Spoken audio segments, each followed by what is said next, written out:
આનંદ અંબાણી અને રાધિકા મર્ચન્ટના શુભ વિવાહ થયા। નવદંપતિને આશીર્વાદ આપવા મોટી સંખ્યામાં મહેમાનો ઉપસ્થિત રહ્યા। આ શાહી લગ્ન મુંબઈના જીઓ વર્લ્ડ કન્વેન્શન સેન્ટરમાં થયા। લગ્ન સમારોહમાં દેશ વિદેશના મહેમાનો પણ ઉપસ્થિત રહ્યા।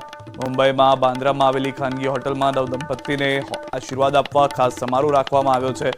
દ્રશ્યોમાં પણ આપ જોઈ રહ્યા છો નીતા અંબાણી, મુકેશ અંબાણી કે જેઓ શંકરાચાર્ય પહોંચ્યા હતા તેઓનું સ્વાગત કરતા જોવા મળી રહ્યા છે।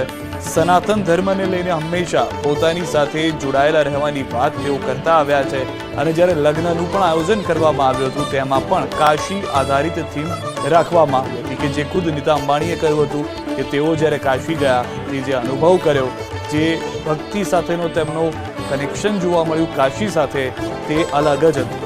તેના કારણે જ તેઓએ પોતાના પુત્રના લગ્ન સમારોહમાં કાશીને લઈને થીમ રાખી હતી, જેમાં ન ફક્ત કાશીને લઈને થીમ પરંતુ જે ભોજનનું આયોજન કરવામાં આવ્યું હતું તે પણ તેને જોડતું જ હતું। સનાતન ધર્મને લઈને આ વાત, તેઓના વિચાર તેઓએ રજૂ કર્યા હતા। બીજી તરફ ગઈકાલે જે લગ્ન પ્રસંગ યોજાયો હતો ત્યારબાદ આજે રિસેપ્શનનું આયોજન કરવામાં આવ્યું છે।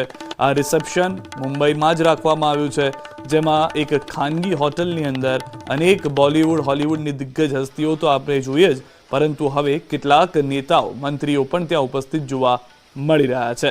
જે દ્રશ્યોમાં પણ આપ જોઈ રહ્યા છો, બોલિવૂડના એ દિગ્ગજ નેતાઓ, કેટલીક મીડિયા જગતની હસ્તીઓ ત્યાં ઉપસ્થિત છે।